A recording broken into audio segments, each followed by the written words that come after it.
Les Mille et une nuits, tome 1, chapitre 2, l'âne, le bœuf et le laboureur.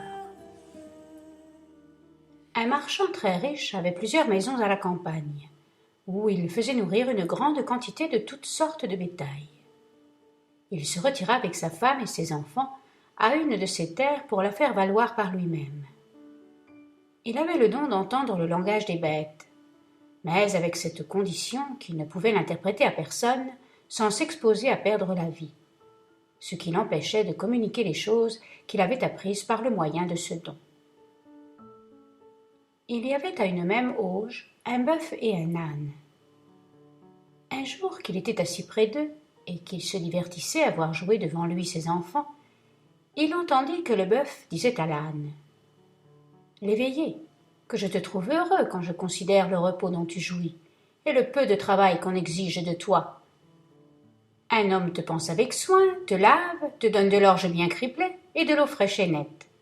Ta plus grande peine est de porter le marchand notre maître lorsqu'il a quelque petit voyage à faire. Sans cela, toute ta vie se passerait dans l'oisiveté. La manière dont on me traite est bien différente, et ma condition est aussi malheureuse que la tienne est agréable. Il est à peine minuit qu'on m'attache à une charrue que l'on me fait traîner tout le long du jour en fendant la terre, ce qui me fatigue à un point que les forces me manquent quelquefois. D'ailleurs, le laboureur qui est toujours derrière moi ne cesse de me frapper. À force de tirer la charrue, j'ai le cou tout écorché. Enfin, après avoir travaillé depuis le matin jusqu'au soir, quand je suis de retour, on me donne à manger de méchantes fèves sèches dont on ne s'est pas mis en peine d'ôter la terre, ou d'autres choses qui ne valent pas mieux. Pour comble de misère, lorsque je me suis repu d'un mets si peu appétissant, je suis obligé de passer la nuit couché dans mon ordure. Tu vois donc que j'ai raison d'envier ton sort. » L'âne n'interrompit pas le bœuf. Il lui laissa dire tout ce qu'il voulut. Mais quand il eut achevé de parler, « Vous ne démentez pas, lui dit-il, le nom d'idiot qu'on vous a donné. Vous êtes trop simple, vous vous laissez mener comme l'on veut, et vous ne pouvez prendre une bonne résolution. Cependant, quel avantage vous revient-il de toutes les indignités que vous souffrez ? Vous vous tuez vous-même pour le repos, le plaisir et le profit de ceux qui ne vous en savent point de gré. On ne vous traiterait pas de la sorte si vous aviez autant de courage que de force. Lorsqu'on vient vous attacher à l'auge, que ne faites-vous résistance ? Que ne donnez-vous de bons coups de corne ? Que ne marquez-vous votre colère en frappant du pied contre terre ? Pourquoi enfin n'inspirez-vous pas la terreur par des beuglements effroyables ? La nature vous a donné les moyens de vous faire respecter, et vous ne vous en servez pas. On vous apporte de mauvaises fèves et de mauvaises pailles, n'en mangez point. Flairez-les seulement et les laissez. Si vous suivez les conseils que je vous donne, vous verrez bientôt un changement dont vous me remercierez. » Le bœuf prit en fort bonne part les avis de l'âne. Il lui témoigna combien il lui était obligé. « Cher l'éveillé, ajouta-t-il, je ne manquerai pas de faire tout ce que tu m'as dit, et tu verras de quelle manière je m'en acquitterai. » Ils se turent après cet entretien, dont le marchand ne perdit pas une parole. Le lendemain de bon matin, le laboureur vint prendre le bœuf. Il l'attacha à la charrue et le mena au travail ordinaire. Le bœuf, qui n'avait pas oublié le conseil de l'âne, fit fort le méchant ce jour-là. Et le soir, lorsque le laboureur, l'ayant ramené à l'auge, voulut l'attacher comme de coutume, le malicieux animal, au lieu de présenter ses cornes de lui-même, se mit à faire le rétif et à reculer en beuglant. Il baissa même ses cornes comme pour en frapper le laboureur. Il fit enfin tout le manège que l'âne lui avait enseigné. Le jour suivant, le laboureur vint le reprendre pour le remener au labourage. Mais, trouvant l'auge encore remplie des fèves et de la paille qu'il y avait mise le soir, et le bœuf couché par terre, les pieds étendus, et haletant d'une étrange façon, il le crut malade. Il en eut pitié, et, jugeant qu'il serait inutile de le mener au travail, il alla aussitôt en avertir le marchand. Le marchand vit bien que les mauvais conseils de l'éveillé avaient été suivis, et pour le punir comme il le méritait, « Va, dit-il au laboureur, prends l'âne à la place du bœuf, et ne manque pas de lui donner bien de l'exercice. » Le laboureur obéit. L'âne fut obligé de tirer la charrue tout ce jour-là, ce qui le fatigua d'autant plus qu'il était moins accoutumé à ce travail. Outre cela, il reçut tant de coups de bâton qu'il ne pouvait se soutenir quand il fut de retour. Cependant, le bœuf était très content. Il avait mangé tout ce qu'il y avait dans son auge et s'était reposé toute la journée. Il se réjouissait en lui-même d'avoir suivi les conseils de l'éveillé. Il lui donnait 1000 bénédictions pour le bien qu'il lui avait procuré. Et il ne manqua pas de lui en faire un nouveau compliment lorsqu'il le vit arriver. L'âne ne répondit rien au bœuf, tant il avait de dépit d'avoir été si maltraité. « C'est par mon imprudence, se disait-il à lui-même, que je me suis attiré ce malheur. Je vivais heureux, tout me riait, j'avais tout ce que je pouvais souhaiter. C'est ma faute si je suis dans ce déplorable état. Mais si je ne trouve quelque ruse en mon esprit pour m'en tirer, ma perte est certaine. » En disant cela, ses forces se trouvèrent tellement épuisées qu'il se laissa tomber à demi-mort au pied de son auge. En cet endroit, le grand vizir, s'adressant à Scheherazade, lui dit « Ma fille, vous faites comme cet âne, vous vous exposez à vous perdre par votre fausse prudence. Croyez-moi, demeurez en repos et ne cherchez point à prévenir votre mort. » Mon père, répondit Scheherazade, l'exemple que vous venez de rapporter n'est pas capable de me faire changer de résolution, et je ne cesserai point de vous importuner que je n'ai obtenu de vous que vous me présenterez au sultan pour être son épouse. Le vizir, voyant qu'elle persistait toujours dans sa demande, lui répliqua. Eh bien, puisque vous ne voulez pas quitter votre obstination, je serai obligé de vous traiter de la même manière que le marchand dont je viens de parler traita sa femme peu de temps après, et voici comment. Ce marchand, ayant appris que l'âne était dans un état pitoyable, fut curieux de savoir ce qui se passerait entre lui et le bœuf. C'est pourquoi, après le souper, il sortit au clair de la lune et alla s'asseoir auprès d'eux, accompagné de sa femme. En arrivant, il entendit l'âne qui disait au bœuf « Compère, dites-moi, je vous prie, ce que vous prétendez faire quand le laboureur vous apportera demain à manger. »« Ce que je ferai, répondit le bœuf, je continuerai de faire ce que tu m'as enseigné. Je m'éloignerai d'abord, je présenterai mes cornes comme hier, je ferai le malade et feindrai d'être aux abois. »« Gardez-vous-en bien, interrompit l'âne, ce serait le moyen de vous perdre, car en arrivant ce soir, j'ai ouï dire au marchand notre maître une chose qui m'a fait trembler pour vous. »« Eh, qu'avez-vous entendu » dit le bœuf. « Ne me cachez rien de grâce, mon cher l'éveillé. » Notre maître, reprit l'âne, a dit au laboureur ces tristes paroles. « Puisque le bœuf ne mange pas et qu'il ne peut se soutenir, je veux qu'il soit tué dès demain. Nous ferons, pour l'amour de Dieu, une aumône de sa chair aux pauvres. Et quant à sa peau qui pourra nous être utile, tu la donneras au corroyeur. Ne manque donc pas de faire venir le boucher. »« Voilà ce que j'avais à vous apprendre, ajouta l'âne. L'intérêt que je prends à votre conversation et l'amitié que j'ai pour vous m'obligent à vous en avertir et à vous donner un nouveau conseil.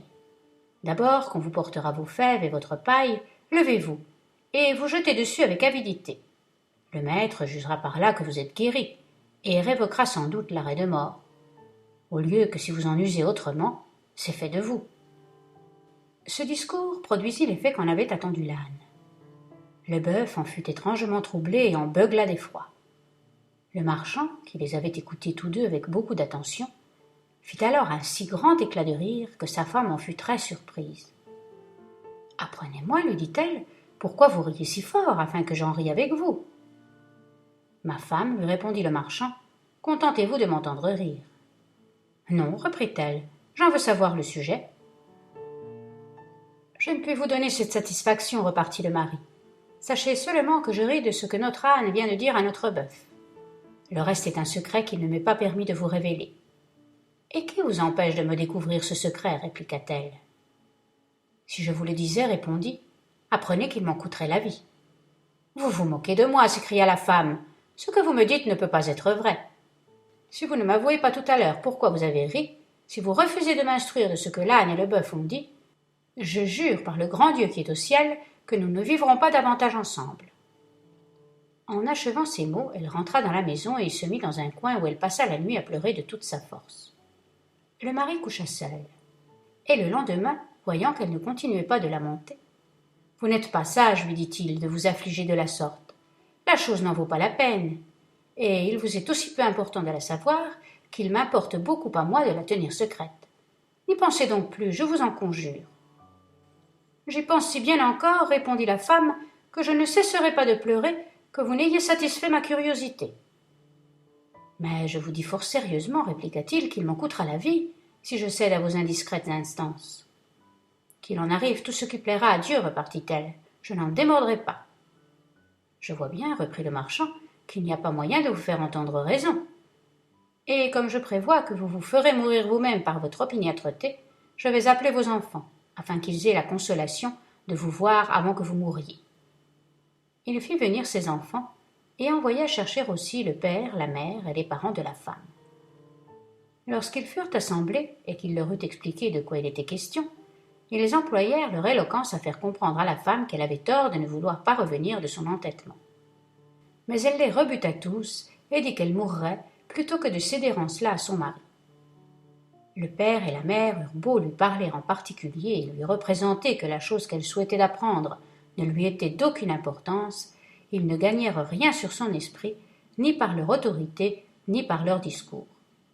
Quand ses enfants virent qu'elle s'obstinait à rejeter toujours les bonnes raisons dont on combattait son opiniâtreté, ils se mirent à pleurer amèrement. Le marchand lui-même ne savait plus où il en était. Assis seul auprès de la porte de sa maison, il délibérait déjà s'il sacrifierait sa vie pour sauver celle de sa femme qu'il aimait beaucoup. « Or, ma fille, continua le vizir en parlant toujours à Scheherazade, ce marchand avait 50 poules et un coq avec un chien qui faisait bonne garde. Pendant qu'il était assis, comme je l'ai dit, et qu'il rêvait profondément au parti qu'il devait prendre, il vit le chien courir vers le coq qui s'était jeté sur une poule, et il entendit qu'il lui parlait dans ces termes. « Ô coq, Dieu ne permettra pas que tu vives encore longtemps. N'as-tu pas honte de faire aujourd'hui ce que tu fais ?» Le coq monta sur ses ergots et se tournant du côté du chien. « Pourquoi, répondit-il fièrement, cela me serait-il défendu aujourd'hui plutôt que les autres jours ?» « Puisque tu l'ignores, répliqua le chien, apprends que notre maître est aujourd'hui dans un grand deuil. Sa femme veut qu'il lui révèle un secret qui est de telle nature qu'il perdra la vie s'il le lui découvre. Les choses sont en cet état, et il est à craindre qu'il n'ait pas assez de fermeté pour résister à l'obstination de sa femme. Car il l'aime, et il est touché de ces larmes qu'elle répand sans cesse. Il va peut-être périr. Nous en sommes tous alarmés dans ce logis. Toi seul, insultant à notre tristesse, tu as l'imprudence de te divertir avec tes poules. » Le coq repartit de cette sorte à la réprimande du chien. « Que notre maître est insensé. Il n'a qu'une femme, et il n'en peut venir à bout, pendant que j'en ai 50 qui ne font que ce que je veux. Qu'il rappelle sa raison, il trouvera bientôt moyen de sortir de l'embarras où il est. »« Et que veux-tu qu'il fasse ?» dit le chien. « Qu'il entre dans la chambre où est sa femme, répondit le coq, et qu'après s'être enfermé avec elle, il prenne un bon bâton et lui en donne 1000 coups. Je mets en fait qu'elle sera sage après cela, et qu'elle ne le pressera plus de lui dire ce qu'il ne doit pas lui révéler. » Le marchand n'eut pas sitôt entendu ce que le coq venait de dire, qu'il se leva de sa place, prit un gros bâton, alla trouver sa femme qui pleurait encore, s'enferma avec elle et la battit si bien qu'elle ne put s'empêcher de crier. « C'est assez, mon mari, c'est assez, laissez-moi, je ne vous demanderai plus rien. » À ces paroles, et voyant qu'elle se repentait d'avoir été curieuse si mal à propos, il cessa de la maltraiter. Il ouvrit la porte, toute la parenté entra, se réjouit de trouver la femme revenue de son entêtement et fit compliment au mari sur l'heureux expédient dont il s'était servi pour la mettre à la raison. « Ma fille, ajouta le grand vizir, vous mériteriez d'être traitée de la même manière que la femme de ce marchand. » Mon père, dit alors Scheherazade, de grâce, ne trouvez point mauvais que je persiste dans mes sentiments. L'histoire de cette femme ne saurait m'ébranler. Je pourrais vous en raconter beaucoup d'autres qui vous persuaderaient que vous ne devez pas vous opposer à mon dessein. D'ailleurs, pardonnez-moi si j'ose vous le déclarer, vous vous y opposeriez vainement. Quand la tendresse paternelle refuserait de souscrire à la prière que je vous fais, j'irai me présenter moi-même au sultan. Enfin, le père, poussé à bout par la fermeté de sa fille, se rendit à ses importunités. Et quoique fort affligé de n'avoir pu la détourner d'une si funeste résolution, il alla dès ce moment trouver Schahriar pour lui annoncer que la nuit prochaine il lui mènerait Scheherazade. Le sultan fut fort étonné du sacrifice que son grand vizir lui faisait. « Comment avez-vous pu, lui dit-il, vous résoudre à me livrer votre propre fille ?»« Sire, lui répondit le vizir, elle s'est offerte d'elle-même. La triste destinée qui l'attend n'a pu l'épouvanter. et elle préfère à sa vie l'honneur d'être une seule nuit l'épouse de votre majesté. Mais ne vous trompez pas, vizir, reprit le sultan. Demain, en vous remettant Scheherazade entre vos mains, je prétends que vous lui ôtiez la vie. Si vous y manquez, je vous jure que je vous ferai mourir vous-même. Sire, repartit le vizir, mon cœur gémira sans doute en vous obéissant. Mais la nature aura beau murmurer, quoique père, je vous réponds d'un bras fidèle. Schahriar accepta l'offre de son ministre et lui dit qu'il n'avait qu'à lui amener sa fille quand il lui plairait. Le grand vizir alla porter cette nouvelle à Scheherazade, qui la reçut avec autant de joie que si elle eût été la plus agréable du monde. Elle remercia son père de l'avoir si sensiblement obligé. Et, voyant qu'il était accablé de douleur, elle lui dit, pour le consoler, qu'elle espérait qu'il ne se repentirait pas de l'avoir marié avec le sultan, et qu'au contraire, il aurait sujet de s'en réjouir le reste de sa vie. Elle ne songea plus qu'à se mettre en état de paraître devant le sultan. Mais avant de partir, elle prit sa sœur Dinarzade en particulier et lui dit « Ma chère sœur, j'ai besoin de votre secours dans une affaire très importante. Je vous prie de ne me le pas refuser. Mon père va me conduire chez le sultan pour être son épouse. Que cette nouvelle ne vous épouvante pas. Écoutez-moi seulement avec patience. Dès que je serai devant le sultan, je le supplierai de permettre que vous couchiez dans la chambre nuptiale, afin que je jouisse cette nuit encore de votre compagnie. Si j'obtiens cette grâce, comme je l'espère, souvenez-vous de m'éveiller demain matin 1 heure avant le jour et de m'adresser ces paroles. Ma sœur, si vous ne dormez pas, je vous supplie en attendant le jour qui paraîtra bientôt, de me raconter un de ces beaux contes que vous savez. Aussitôt, je vous en conterai un, et je me flatte de délivrer par ce moyen tout le peuple de la consternation où il est. Dinarzade répondit à sa sœur qu'elle ferait avec plaisir ce qu'elle exigeait d'elle. L'heure de se coucher étant enfin venue, le grand vizir conduisit Scheherazade au palais, et se retira après l'avoir introduite dans l'appartement du sultan. Ce prince ne se vit pas plus tôt avec elle qu'il lui ordonna de se découvrir le visage. Il la trouva si belle qu'il en fut charmé. Mais, s'apercevant qu'elle était en pleurs, il lui en demanda le sujet. « Sire, répondit Scheherazade, j'ai une sœur que j'aime aussi tendrement que j'en suis aimée. Je souhaiterais qu'elle passât la nuit dans cette chambre pour la voir et lui dire adieu encore une fois. Voulez-vous bien que j'aie la consolation de lui donner ce dernier témoignage de mon amitié ?» Schahriar y ayant consenti, on alla chercher Dinarzade, qui vint en diligence. Le sultan se coucha avec Scheherazade sur une estrade fort élevée à la manière des monarques de l'Orient, et Dinarzade dans un lit qu'on lui avait préparé au bas de l'estrade. 1 heure avant le jour, Dinarzade s'étant éveillée, ne manqua pas de faire ce que sa sœur lui avait recommandé. « Ma chère sœur, s'écria-t-elle, si vous ne dormez pas, je vous supplie, en attendant le jour qui paraîtra bientôt, de me raconter un de ces contes agréables que vous savez. Hélas, ce sera peut-être la dernière fois que j'aurai ce plaisir. » Scheherazade, au lieu de répondre à sa sœur, s'adressa au sultan. « Sire, dit-elle, votre majesté veut-elle bien me permettre de donner cette satisfaction à ma sœur ?»« Très volontiers, répondit le sultan. Alors, Scheherazade dit à sa sœur d'écouter, et puis, adressant la parole à Schahriar, elle commença de la sorte.